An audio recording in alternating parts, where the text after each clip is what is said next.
प्रदेश की बात करूँ तो बहन कुमारी मायावती जी मुख्यमंत्री बनी तो उनका प्रशासन की तो चर्चा पूरे देश में आज भी लोग करते हैं कि अगर शासन कोई बेहतरीन सबसे अच्छा रहा तो उत्तर प्रदेश के अंदर बहन कुमारी मायावती जी के नेतृत्व में रहा।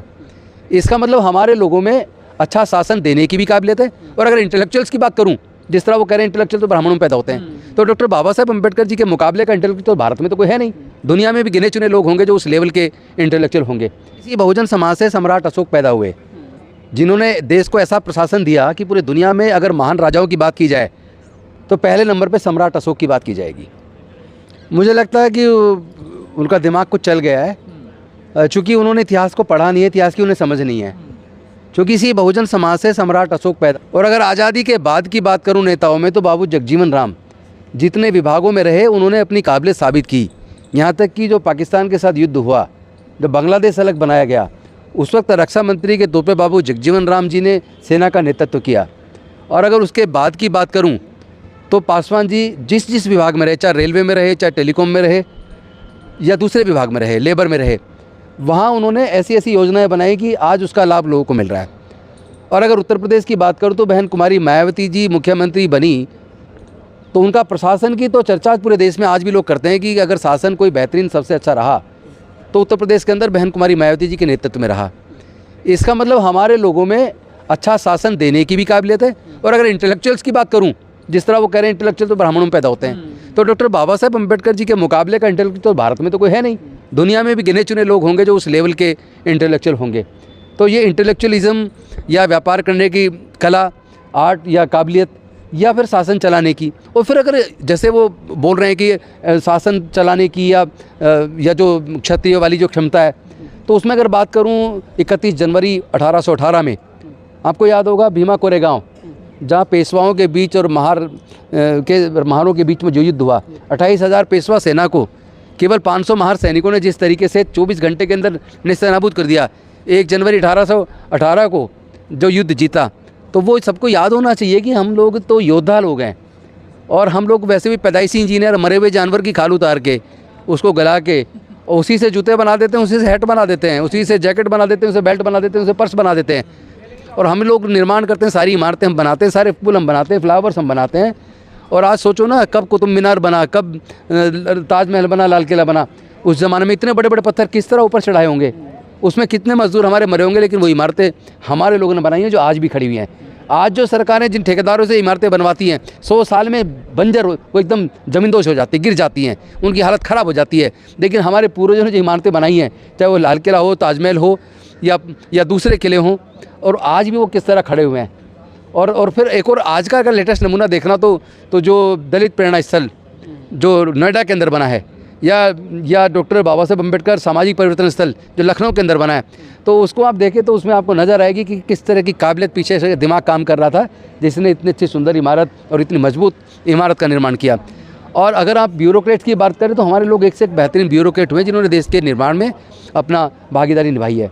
हम ही लोग खेतों में फसल उगाने का काम भी हम करते हैं, निर्माण का काम भी हम करते हैं। तो ये काबिलियत हमारे अंदर कूट कूट के भरी है। लेकिन लगता है ये मिस्टर भिंद्रा ये मानसिक रोगी हैं और इन्होंने कोई अध्ययन नहीं किया, इनको इतिहास का कोई ज्ञान नहीं है, इसीलिए इस तरह की नकारात्मक सोच उनकी बन गई है और ये घटिया मानसिकता का उन्होंने परिचय दिया है। सर, उन्होंने कहा कि अगर शासन इन लोगों को दे दिया जाए तो देश का सत्यानाश हो जाएगा। तो वही तो मैं बता रहा हूँ, उसकी मानसिकता इतनी घटिया है, जातिवादी सोच है।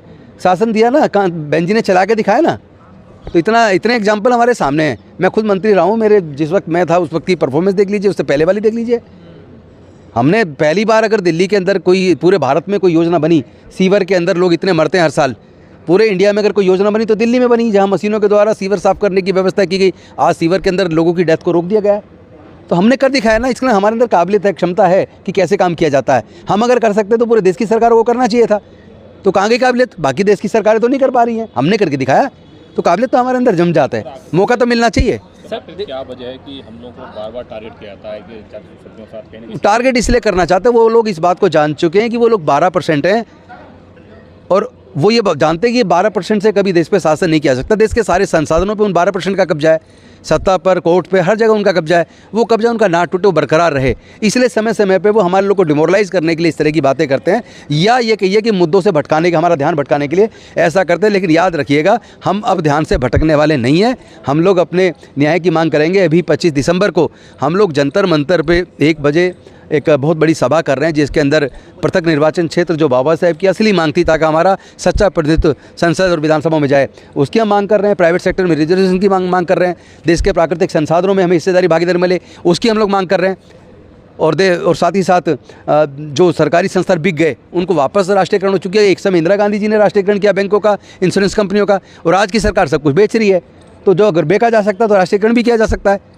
तो ये सारी मांग को लेके हम लोग ऑलरेडी 25 दिसंबर को 1 बजे हम लोग जंतर मंतर पे कर रहे हैं, और अब मजबूती के साथ पूरे समाज को पूरे देश में जाके एकजुट कर रहे हैं। और जितने भी, मैं एक और आपके माध्यम से कहना चाहूँगा, ये जो इंडिया गठबंधन अभी बना है कच्चा सा, ये पक्का बनना बहुत ज़रूरी है। मोदी जी किसी कीमत पर नहीं जीत पाएंगे, बशर्ते कि सारे बहुजन समाज के लोगों को, इंडिया गठबंधन के लोग उन पार्टियों को इज्जत दें, तवज्जो दें, मान सम्मान दें, सबको साथ लेके चलें, अहंकार से दूर रहें और इस एकजुटता के साथ चुनाव लड़ेंगे 2024 में, तो निश्चित तौर पर यह बहुजन समाज हुक्मरान जल्दी बनेगा। लेकिन सर, उन्होंने जो रामगोपाल यादव है, उन्होंने कहा कि अगर बहुजन समाज पार्टी गठबंधन में आती है तो हम बाहर चले जाएंगे। मुझे नहीं पता उन्होंने क्या कहा, लेकिन मैं इतना जानता हूँ, अगर बहुजन समाज की सारी पार्टी एकजुट नहीं होती हैं तो मुझे नहीं लगता फिर ऐसे परिस्थिति में, जब धर्म का कार्ड खेल के बीजेपी आगे बढ़ रही है, क्योंकि काम के मामले में तो बीजेपी कुछ बोलती नहीं है, ना वो रोज़गार दे पा रही है, ना वो महंगाई कम कर पा रही है, तो हर क्षेत्र में फेल है बीजेपी। तो केवल धर्म के कार्ड से वो जीत रही है, उसको हराना बेहद आसान है, बशर्ते कि हमारे लोग बुद्धि और विवेक से एकजुट होकर इस लड़ाई को लड़ें। शुक्रिया। खड़गे साहब को प्राइम मिनिस्टर के नाम की बात रखी गई थी, लेकिन खड़गे साहब ने कहा कि पहले जीत के आए उसके बाद। नहीं, उन्होंने सही कहा है कि पहले अनाउंसमेंट करने से कुछ नहीं बनेगा, पहले इंडिया गठबंधन एकजुट होकर मजबूत हो जाए, चुनाव तो लड़े, जब चुनाव जीत के आ जाएगा उसके बाद वैसे भी जो हमारी संसदीय प्रणाली है, प्रजातंत्र है, उसके अंदर संविधान के हिसाब से तो जो चुनाव जीत के आते हैं सांसद अपना बहुमत दल का नेता चुनते हैं, फिर प्रधानमंत्री बनता है, तो वो फैसला तो उस स्तर पर बाद में हो जाएगा। पहले तो इनको हराना जरूरी है और उसके लिए आपस में एकजुटता जरूरी है।